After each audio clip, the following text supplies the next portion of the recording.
তাশরিফ আনবেন। আল্লাহ পাক তার জবান থেকে জাতির ক্রান্তি লগ্নে যুগ উপযোগী কথা বের করে আমাদের সবাইকে আমলের জিন্দেগিতে আমল করার তৌফিক দান করুক, সকলে বলি আমিন। আমার পূর্বে কথা বলেছেন আপনাদের এলাকার এই সন্তান, আমার অত্যন্ত স্নেহস্পদ হাফেজ মাওলানা মোহাম্মদ মিজান বিন লোকমান নাটোরি সাহেব চমৎকার কথা বলেছে। ছোট মানুষ হিসাবে এই একসময় এগুলো বলতে বলতেই হয়ে যাবে। আমরাও একদিনে বড় হই নাই, আমরাও আস্তে আস্তে, আপনারাও আস্তে আস্তে একসময় এরকম হয়, স্টেজ বাই স্টেজ আছেই। ছোটদেরকে স্নেহ করাই বড়দের দায়িত্ব, আর ছোটদের দায়িত্ব হলো বড়দেরকে কি করা?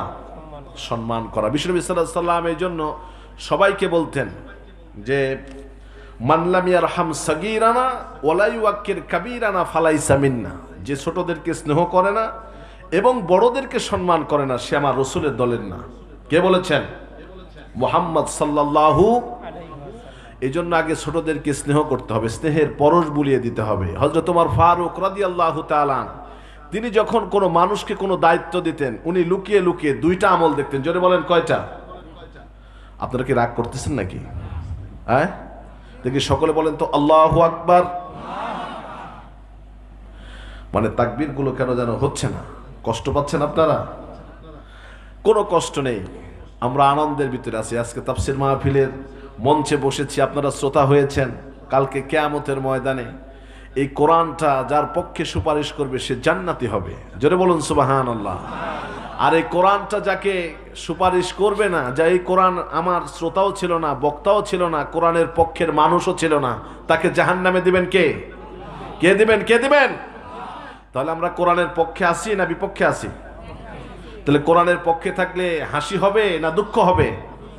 জোরে বলেন, জোরে বলেন। হাসি হবে। তাহলে ওমর ফারুক রাদিয়াল্লাহু তাআলা আনহু কাউকে যখন ক্ষমতায় দিতেন লুকিয়ে লুকিয়ে কয়টা আমল দেখতেন? সকলে কথা বলবেন কয়টা? এই পিছনের ভাইরা বলেন তো কয়টা? দুইটা। নাম্বার ওয়ান, তিনি দেখতেন মানুষের যে দায়িত্ব পালন করবে তার নামাজটা কত সুন্দর। যেই ব্যক্তির নামাজ সুন্দর হবে, মনোপুত হবে, তাকে 50% মার্ক দিতেন হযরত ওমর ফারুক রাদিয়াল্লাহু তাআলা। আর দুই নাম্বারে দেখতেন ছোট বাচ্চাদের সাথে তার কৌশল বিনিময়টা। তার কারণ ছোট বাচ্চা কি, এটা কি তালে থাকে না বেতালে থাকে? কথা বলেন। বেতালে থাকে। তার কারণ কি? ওকে ডাক দিবেন, ও শুইছে চুল দৌড় মারে। আপনি ভালো কথা বলবেন, দেখবেন আপনার স্যান্ডেল নিয়ে নাই, বুড়া মানুষের লাঠি নিয়ে নাই। আছে না নাই? বাড়িতে এরকম নাতিপুতি আছে না মুরব্বী আপনার? যার আছে তাই। আমাদের বাসায় আছে কিছু, টুপি নিয়ে দৌড় মারে। কয় টাকা দাও তাহলে টুপি দিব। কিছু কিছু এই সময়কার যুবকগুলা তো অত্যন্ত, ছোট বাচ্চাগুলো অত্যন্ত অ্যাডভান্স। আল্লাহ ছোট বাচ্চাদের সাথে একটা বাচ্চা একটা রহমতের ফেরেশতা। জোরে বলি সুবহানাল্লাহ। বিশেষ করে মহিলা মানে কন্যা সন্তান যার ঘরে আছে তার তো বরকতের সম্পূর্ণ দরজায় আল্লাহ পাক উন্মোচন করে দিয়েছে। বলি সুবহানাল্লাহ। মেয়ের বাবা আছেন কত? একটু হাত তুলে দেখান তো দেখি। মেয়ের বাবা, মাশাআল্লাহ মাশাআল্লাহ। ওটা আমি নিজেও মেয়ের বাবা, বলি আলহামদুলিল্লাহ। মেয়ে যখন জন্মগ্রহণ করে তখন আল্লাহর পক্ষ থেকে একজন ফেরেশতা যখন জন্মগ্রহণ করে তখন থেকে আমৃত্যু পর্যন্ত মেয়ের সাথে আল্লাহ পাক নাজিল করে দেয়। সকলে বলি সুবহানাল্লাহ। যদি বাবা তার প্রতি সদয় হয় যে না, আমি সন্তুষ্ট হলাম, আল্লাহর পক্ষ থেকে যেটা এসেছে ফায়সালা সেটাই আমি কবুল করে নিয়েছি, আলহামদুলিল্লাহ, তখনই ওই বাবার একটা সৎ সার্টিফিকেট আল্লাহ পাক দিয়ে দেয় যে এই বান্দাটা আমার প্রতি সন্তুষ্ট হয়েছে, তার জন্য বরকতের দরজাগুলোকে আমি খুলে দিলাম, উন্মোচন করে দিলাম। সকলে বলি সুবহানাল্লাহ। মানুষ বৈবাহিক জীবনে যখন আল্লাহ পাক কারো প্রতি খুশি হন, বৈবাহিক জীবনে আল্লাহ যদি কারো প্রতি খুশি হন তাহলে তার দাম্পত্য জীবনের প্রথম সন্তানটাই আল্লাহ সিলেকশন করে দেন কন্যা সন্তান। সকলে বলেন সুবহানাল্লাহ। কোন বাড়ির মানুষের প্রতি যখন আল্লাহ তাআলা খুশি হন, টোটাল বাড়ির উপরে, একটা ফ্যামিলির উপরে যখন আল্লাহ তাআলা খুশি হন তখন আল্লাহর পক্ষ থেকে বলে ওই বাড়িতে একটা মেহমান পাঠায় দেন। কে পাঠান? যদি বলেন কে পাঠান? অনেকে মেহমান দেখলে একটু বেরাজ হয়, ঘন ঘন আসে, গোস্তের যে দাম, বাজারে যে হাল হকিকত, নিজেই চলতে পারি না, ফিরতে পারি না, এর উপর আবার মেহমান আসলো, হয় কি হয় না? তবে বেলগাছির মানুষগুলো একটু ভিন্ন। আসলাম, অনেক সুন্দর আতিথেয়তা, কি সুন্দর মিষ্টি মিষ্টি কথা। আজকে মনে হচ্ছে এলাকার ভিতরে একটু ঈদের আনন্দের মতো একটা ইমেজ লাগতেছে। কথা বলেন ঠিক না ভাই? ঠিক। আপনারা তো উত্তর দিলেন না, আমার কাছে এরকমই তো লাগলো। মনে কষ্ট পাচ্ছেন আপনারা? কোনো কষ্ট নাই, কোনো দুঃখ নাই, কোনো জড়তা নাই, কোনো হীনমন্যতা নাই। এই পৃথিবীটা এরকমই একটা জায়গা। কেউ হাসবে, কেউ কাঁদবে, কেউ মারবে, কেউ মার খাবে, কেউ মরে যাবে, কেউ জন্মগ্রহণ করবেন। সব কার ইশারায়? কথা বলেন, কার ইশারায়? সব আল্লাহ পাকের ইশারায়। আর যখন সমগ্র একটা ইউনিটির উপরে, একটা কাউমের উপরে, একটা সার্কেলের উপরে, একটা জনপদের উপরে আল্লাহ পাক খুশি হন, তখন আল্লাহর পক্ষ থেকে নাজ্জালা আলাল মাতার, আল্লাহ বৃষ্টি নাজিল করে দেয়। সকলে বলি সুবহানাল্লাহ।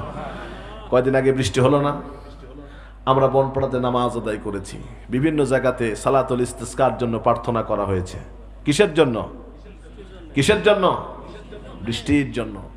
বৃষ্টি বন্ধ হয়ে যাবে যদি আমরা যাকাত দেওয়া বন্ধ করি, আমরা যদি পরের হককে নষ্ট করি। অটোভাবে এগুলো বন্ধ করে দিবেন কে? আল্লাহ বন্ধ করবেন। যত এগুলো চালু থাকবে তত বরকত রহমত দিয়ে দেশগুলোকে ভরপুর করে দিবেন কে? আল্লাহ পাক। এই জন্য আসুন, ভূমিকায় কথা না টেনে আমরা সরাসরি তাফসীর মাহফিলের দিকেই চলে যাই। আসুন আমরা সর্বপ্রথম রব্বুল আলামিনের দরবারে শুকরিয়া তান কালেমা আদায় করছি, যিনি অল্প সময় হলো স্বল্প পরিবেশে কোরআনের কিছু গল্প আমাকে আপনাদের সামনে উপস্থাপন করার মতো সুযোগ দান করেছেন। হতে পারতাম কোনো হাসপাতালের বেডের রুগী, পারতাম কি পারতাম না? কিন্তু আল্লাহ সেটা করে নাই। হতে পারতাম কোনো চা স্টলের কোনো খরিদ্দার, এখানে অশ্লীল নৃত্য প্রদর্শন হতো, আমি চোখ দিয়ে দেখতাম, আমার আমল নামায় গুনাহ লেখা হতো। কিন্তু সেটাও নয়, আমরা বসেছি তাফসিরুল কোরআন মাহফিলে। সুযোগ দিয়েছেন কে? সকলে বলেন, কে দিয়েছেন? এই জন্য আল্লাহর দরবারে শুকরিয়া দান কালেমা আদায় করছি। সকলেই পড়ছি আলহামদুলিল্লাহ। সকলে বলেন রব্বানা লাকাল হামদ হামদান কাসীরান তাইয়্যিবান মুবারাকান ফীহি। প্রশংসা করলাম কার? বিশ্ব নবীর প্রতি দরুদ এবং সালাম প্রেরণ করছি। সকলেই পড়ছি সাল্লাল্লাহু। সম্মানিত উপস্থিতি, আনুষ্ঠানিকতার মধ্য থেকে আমি আপনাদের কাছে আবারও আলোচনা শুরু করার পূর্বে হৃদয় নিংড়ানো সালাম। আপনারা আমাকে দোয়া দিবেন, আমি আপনাদেরকে দোয়া দেব। এর চাইতে বড় অভিবাদন পৃথিবীতে আর কিছুই হতে পারে না। একজনের শান্তি আরেকজনের কামনা করা। আপনি আমার শান্তি কামনা করবেন, আমি আপনার শান্তি কামনা করবো। এর চাইতে বড় অভিবাদন আর কিছুই নেই। এই জন্য আনুষ্ঠানিকতার মধ্য থেকে একজন মুসলমান হিসাবে আরেকজন মুসলমানের পক্ষ থেকে শান্তি কামনার লক্ষ্যে, আমি গতকাল এবং তার আগের দিন 2 দিনই বিছানায় আমি অসুস্থ ছিলাম, জ্বর, কাশি, ঠান্ডা জনিত কারণে। এখন আল্লাহ পাক আমাকে সুস্থ রেখেছেন। আপনারা দোয়া দিবেন। দোয়া দেওয়ার সঙ্গে সঙ্গে আমাদের যতটুকু আছে একটু জিকির করি, লা ইলাহা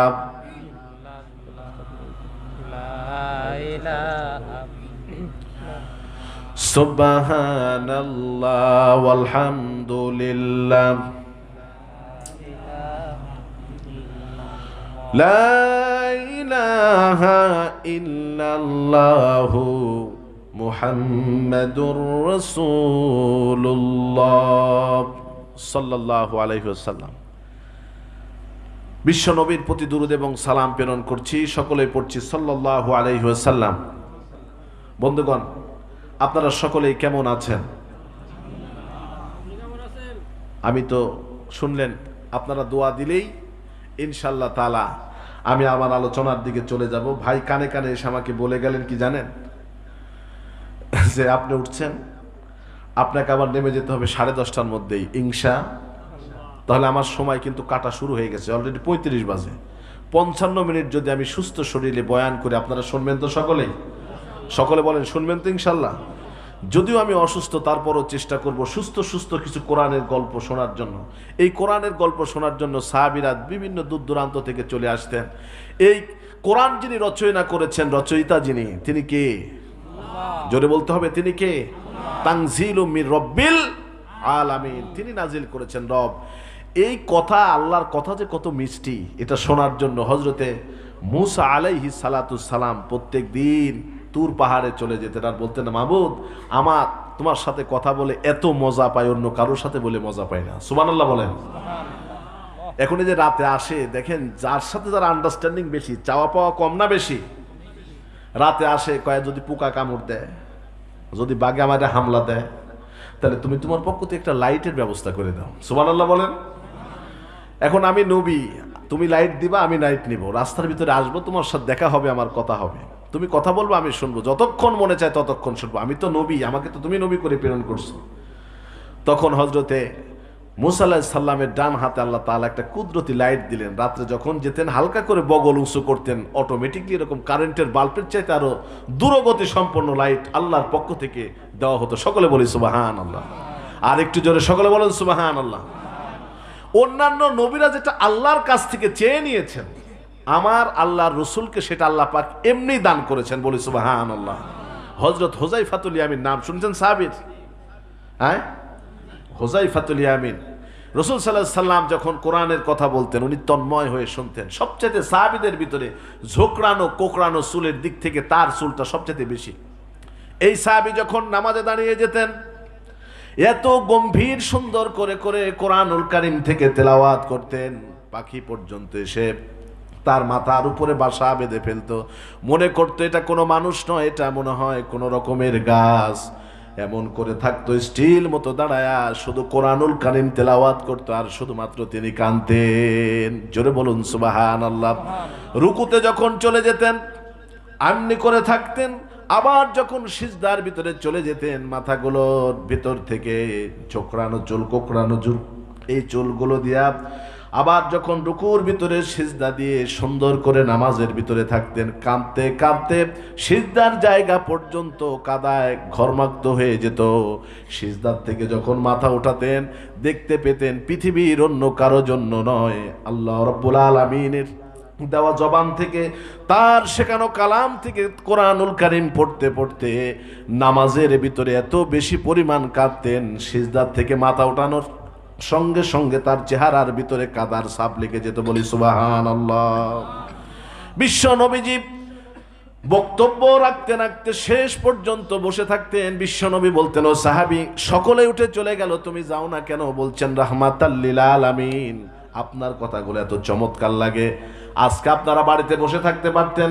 লিফলেট হলো, পোস্টাল হলো, তারপর আপনাদের সামনে আসা হলো, শুনতে পেলেন কোরআনের আলোচনা হবে, সব কিছু বাদ দিয়ে যখন এখানে এসে বসে পড়েছেন, আমার আকর্ষণে না কোরআনের আকর্ষণে? কথা বলেন, কথা বলেন। কোরআনের আকর্ষণে বসেছেন। যতক্ষণ কোরআন চলবে ততক্ষণ আপনারা থাকবেন, এটাই তো নিয়ত। কথা বলেন, ঠিক না বেঠিক? সাহাবী বসে বসে বলছেন, হুজুর পৃথিবীর যত কথা শুনি অন্তর অত ভালো লাগে না। আলা বিযিকিরিল্লাহি তাতমাইন্নুল কুলুব, অন্তর প্রশান্তি হয় আপনি যখন কোরআন আর হাদিস থেকে কথা বলেন। তাই আপনার কথাগুলো তন্ময় হয়ে শোনার জন্য আমি বসে থাকি, কিন্তু আমার বাড়ি অনেক দূরে, সবাই চলে গেছে, আমার যেতে তো দেরি হবে। বিশ্ব নবীজি রাসূল করিম সাল্লাল্লাহু তাআলা আলাইহি ওয়াসাল্লাম সাহাবীকে দেখলেন, কষ্ট হলো, আরে অনেক দূর চলে যেতে হবে, আমিও তো আলোচনা করার পর চলে যাব কালিকাপুর, পনপাড়া বাইপাস সংলগ্ন আমার বাড়ি। আধা পথ কিভাবে যাব? গাড়িতে করে এসেছি, গাড়িতে লাইট সিস্টেম আছে, যদি না থাকতো বলতাম ভাই আসলাম আলো নিয়ে, এখন তো যাওয়ার মতো আলো নাই, আমাকে আলোর ব্যবস্থা করে দেন। বিশ্ব নবী তখন রব্বুল আলামিনের কাছে দোয়া করলেন, রব্বুল আলামিন এই সাহাবীর ভিতরে এমন কিছু আমি দেখলাম, তার ভিতর দেখলাম তোমার চুলগুলো এত বড় কেন? কয়, হুজুর আপনি কোনো একদিন আমার মাথার উপরে হাত দিয়ে দোয়া করেছিলেন, যার কারণে এই চুল থেকে আজ পর্যন্ত মিশক আম্বরের ঘ্রাণ আমার শুধু বের হয়, এই জন্য আমি চুল কাটি না। জোরে বলুন সুবহানাল্লাহ। মোহব্বত বিশ্বনবী সাল্লাল্লাহু আলাইহি সাল্লামের হাত দিয়ে দোয়া করেছেন, চুলের ভিতরে মিশক আম্বর আতরের ঘ্রাণ আল্লাহ পাক নাজিল করে দিয়েছেন। সকলে বলেন সুবহানাল্লাহ। আল্লাহ পাকের দরবারে দোয়া করলেন, দোয়া করার সঙ্গে সঙ্গে যে আসারিস সুজুদ, সেজদা করার সঙ্গে সঙ্গে কপালের ভিতরে এত সুন্দর দাগ হয়ে গেলেন। বিশ্ব নবীজি কপালের ভিতরে হাত দিয়ে দিলেন, রাতে যখন চলবা আল্লাহর নাম নিয়ে বিসমিল্লাহ বলে স্পর্শ করবা, সাহাবীরে দুনিয়ার আলোর দরকার নাই, শুধুমাত্র কোরআন আর হাদিস যেদিন শুনতে যাবা সেই দিন তোমার এই আসারিস সুজুদ, এই কপাল থেকে আলো তোমাকে পথ দেখাবে। বলি সুবহানাল্লাহ। জোরে বলুন আল্লাহু আকবার। অন্য কাজে গেলে এটা হবে না, কোথায় গেলে হবে? কোরআন ও হাদিস। কোরআনের পথে থাকলে, সেই পথে কি আমরা সকলে থাকতে রাজি আছি তো নাকি? হুজুর আপনি থাকেন আমরা যাই, এরকম নাকি? হ্যাঁ, অবস্থা তো বেশি একটা সুবিধাজনক না। গোটা পৃথিবীতে আজকে মুসলমানের উপরে নির্যাতনের স্টিম রোলার চালানো হচ্ছে। কথা বলেন ঠিক না বেঠিক? মায়ানমারে আরাকানের উপরে চালানো হচ্ছে, ফিলিস্তিনের ভূখণ্ডের উপরে চালানো হচ্ছে। মাননীয় প্রধানমন্ত্রী